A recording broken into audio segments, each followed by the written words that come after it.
você abrir hoje o LinkedIn ou Twitter, vai parecer que a programação morreu. A IA vai escrever todo o código, dizem alguns. Isso sem falar nas promessas de vendedores de cursos que insistem que a programação acabou. Basta uma ideia na cabeça, um prompt no teclado e o seu sistema sai assim, de uma hora para outra. Para quem está na área há um pouquinho mais de tempo, já viu que várias tecnologias matadoras vão sempre surgindo no decorrer do tempo. É o PHP que em 10 anos vai estar morto, é o Java que está caindo em desuso, e agora em 2026 é o programador que vai ser substituído. No entanto, o PHP segue firme e forte, com mais de 75% da web sendo desenvolvida nele. Java segue como uma das linguagens mais populares, inclusive em grandes empresas. E o programador está aí, sobrevivendo à IA. Mas e se eu te falar que quanto mais a tecnologia avança, inclusive a IA, mais o bom programador passa a ser relevante dentro do nosso cenário? E isso não é só achismo não, tá bom? Eu trouxe aqui nesse vídeo algumas ideias um pouco mais técnicas para embasar isso aqui que eu vou falar, ok? Mas eu já adianto que esse vídeo aqui vai ser um pouquinho diferente dos vídeos que a gente está acostumado aqui no canal. Para quem já acompanha, está acostumado com conteúdo um pouco mais técnico, um pouco mais profundo. E também que eu não gosto muito de surfar em hypes, em conteúdos sensacionalistas, mas esse tema acho que é bem relevante para a nossa área. E nesse primeiro vídeo do ano, eu queria trazer um material um pouco diferente, né? Um vídeo um pouco mais especial para que a gente possa iniciar essa discussão. Então já prepara o seu editor de Vibe Coding e compra seus créditos, que o vídeo já vai começar.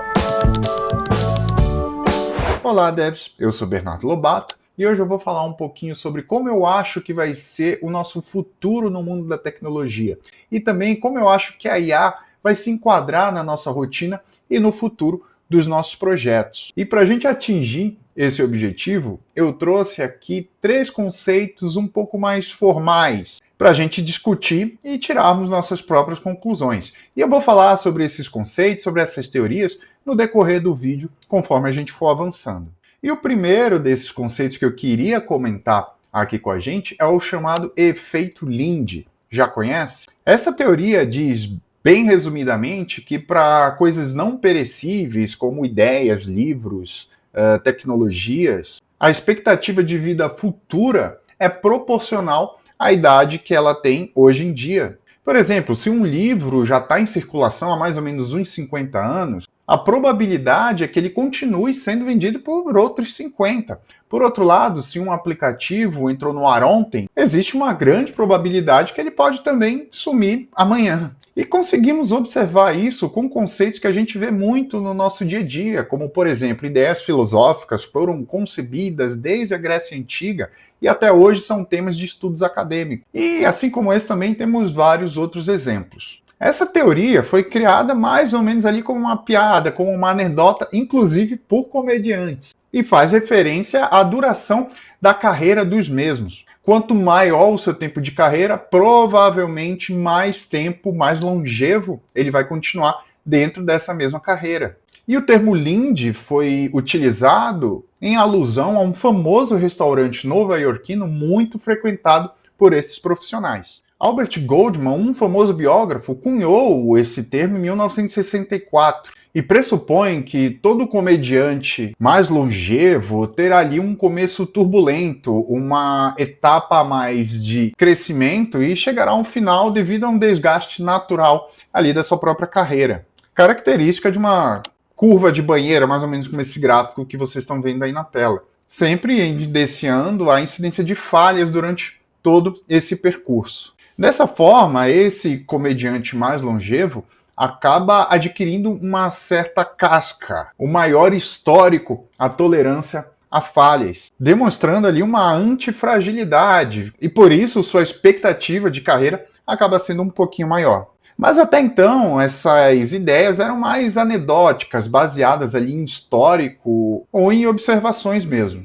Porém, em 1984, o livro A Geometria Fractal da Natureza dá embasamento científico à lei de Lindy. Por muito tempo que o passado de uma pessoa tenha coletado obras, em média continuará por um montante adicional igual. Quando ele finalmente para, ele interrompe exatamente na metade de sua promessa. Tá bom, mas o que isso aí tem a ver com IA e com a nossa área dentro do desenvolvimento? Linguagens como o SQL, C ou Java existem há décadas. Elas sobreviveram a inúmeras ondas de automação. O ato de dar instruções lógicas para resolver problemas é uma coisa não perecível, é um conceito não perecível. Portanto, seguindo essa lei de Lind, é algo que ainda vai perdurar por bastante tempo. Já a IA generativa, como a gente utiliza hoje em dia, existe há pouco mais de 3 anos e ainda não se provou como uma tecnologia sólida, madura e duradoura. Na verdade, está bem longe disso, viu? Foi somente ali por volta de 2023 que ferramentas como o Copilot ou o próprio ChatGPT se tornaram cotidiano ali no dia a dia dos desenvolvedores. Ou seja, estamos vivendo essa ameaça há pouquíssimo tempo. E se a gente procurar, a gente vai ver que já existem vários exemplos de ferramentas totalmente criadas por IA que falham em conceitos básicos como segurança, não mantêm o contexto do negócio e que no longo prazo pode vir a se tornar algo insustentável. Podemos falar algo como uma abstração em camadas, mais ou menos como uma cebola. As camadas mais internas representam as tecnologias mais antigas e utilizadas até hoje.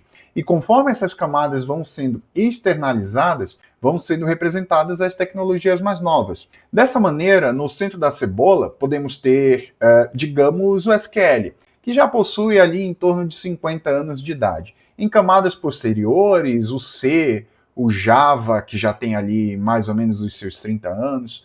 E se formos prosseguindo, vamos ver que a IA generativa, como conhecemos, seria provavelmente a última dessas camadas dessa cebola. De maneira que, se essa, por quaisquer motivos, precisar ser descartada, ainda temos um núcleo muito forte e resiliente internamente. Não sei para vocês, mas para mim parece um tanto prematuro confiar a essas ferramentas tamanho poder. Essa ilustração dá até um insight bem interessante. Sempre focar nos fundamentos, galera. Use a IA como uma ferramenta para alavancar sua produtividade, mas jamais deixe de focar, deixe de aprender os fundamentos. Como comprovamos, eles ainda vão sobreviver por bastante tempo.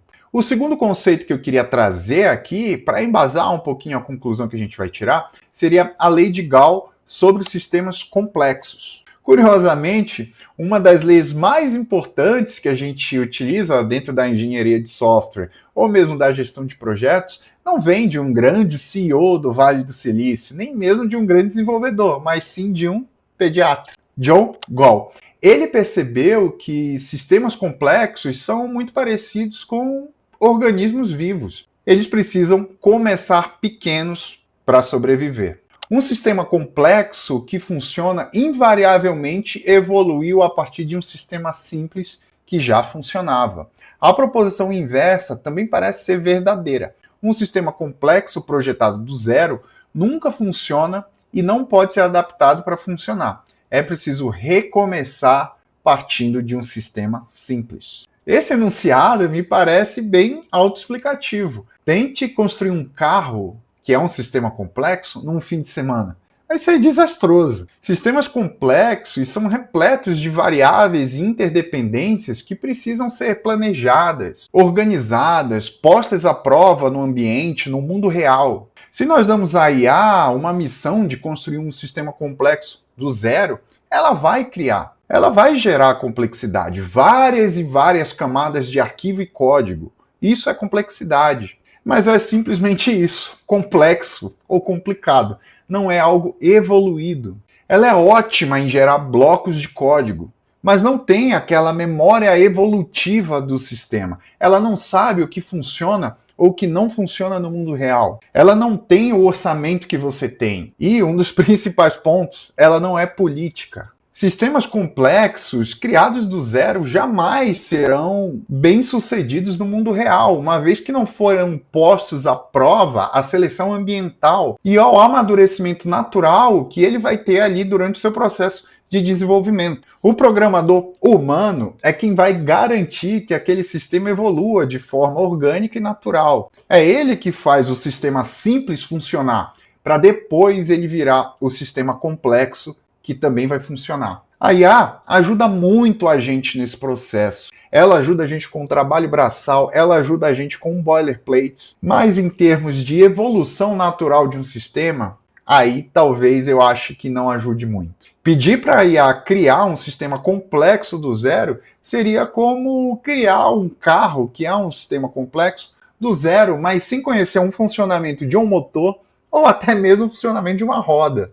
E o desenvolvedor não é simplesmente um escritor de código, pelo menos não os bons. São eles que entendem o problema real e utilizam a IA como uma ferramenta para chegar onde eles precisam chegar, mas nunca utilizam cegamente. Se ele não tem esse entendimento do simples e uma clara perspectiva de evolução, certamente essa solução vai ser descartada e reescrita quando o sistema se tornar demasiado complexo. E a IA já não dê conta de garantir, de entender todo esse contexto, tanto no sentido técnico, quanto no sentido corporativo, quanto no sentido da empresa, que também cresce, que também evolui dentro dos seus próprios processos. Antes programávamos em cartões perfurados, depois veio o Assembly, depois veio o C, depois veio linguagens de mais alto nível, Python, JavaScript. Cada evolução prometia, com certo exagero aqui da minha parte,